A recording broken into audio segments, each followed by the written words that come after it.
మన ప్రభువును రక్షకునైన యేసుక్రీస్తు నామంలో ఈ వీడియోని వీక్షిస్తున్న మీ అందరికీ ప్రైజ్ ది లార్డ్. ఈరోజు దేవుడు మనతో మాట్లాడుతున్న ఆదరణ వాక్యం. బైబిల్ గ్రంథంలో ఒక పెద్ద ధనవంతుడు ఉన్నాడు. ఆయనకి అనేకమైన పశువులు, అనేకమైన పనివాళ్ళు, చాలా రకాలైన పొలాలు, ఈ విధంగా చూసుకుంటే గొప్ప ధనవంతుడుగా ఉన్నాడు. ఆయనకి ఒక కుమారుడు పుట్టాడు. ఆయన పేరే ఇస్సాకు.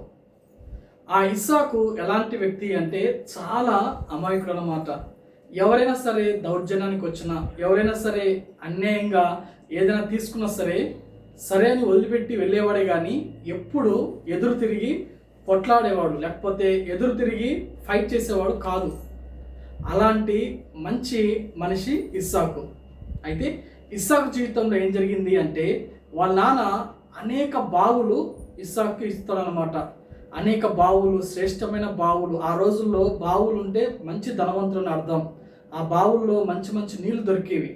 అలాంటి బావులు ఉన్నప్పుడు ఇస్సాకు పెరిగి పెద్దయిన తర్వాత ఆ బావులను చూసుకునేటప్పుడు కొంతమంది శత్రువులు వచ్చి ఆ బావులు మీవి కాదు అని చెప్పి అన్యాయంగా దౌర్జన్యంగా తీసేసుకున్నప్పుడు, మరి కొంతమంది అయితే అన్యాయంగా బావుల్ని మట్టితో పూర్తి చేసినప్పుడు తిరిగి వేరే చోటకెళ్ళి బావి తవ్వుకున్నాడే కానీ ఏ రోజు వాళ్ళను తిరగబడి వాళ్ళని కొట్లాడలేదు, వాళ్ళతో పోరాడలేదు.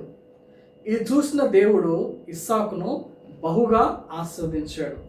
ఈ రోజుల్లో కూడా లోకంలో చాలామంది నిస్సహాయమైన స్థితిలో, లేకపోతే ఎటువంటి ఆదరణ లేక, ఎటువంటి సహాయం లేకుండా, ఎవరైనా దౌర్జన్యానికి వచ్చినా, ఎవరైనా అన్యాయం చేసినా చెప్పుకోలేని పరిస్థితుల్లో, ఏమి చేయలేని పరిస్థితుల్లో ఉంటూ ఉంటారు.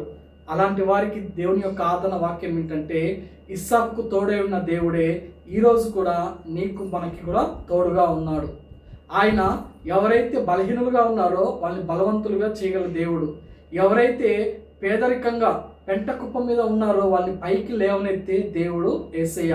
కాబట్టి ఎప్పుడైతే మనం యేసయ్య దగ్గరికి వచ్చి మన పాపంలో ఒప్పుకొని మనం ఆయనకు సరెండర్ అవుతామో, అంటే మన హృదయాన్ని ఆయనకు సమర్పించుకుంటామో, దేవుడు మన జీవితంలో తగిన క్రియ చేసి మన ఉన్న స్థితిని మార్చి మనల్ని ఆయన గట్టెక్కిస్తాడు, మనల్ని ఆయన విజయ పదంలో నడిపిస్తాడు, మనల్ని ఆయన చేరదీసి మనల్ని ఆశీర్వదించే దేవుడు. కాబట్టి ఏ విషయంలో నువ్వు భయపడక, ఏ మనుషునికి భయపడక, దేవుని యందు భయభక్తులు కలిగి దేవుణ్ణి మనము ఆశ్రయిద్దాం.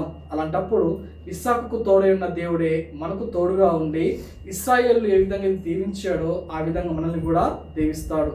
ఇటువంటి కృప దేవుడు మనకు దయచేయును గాక. ఆమేన్. Praise the lord.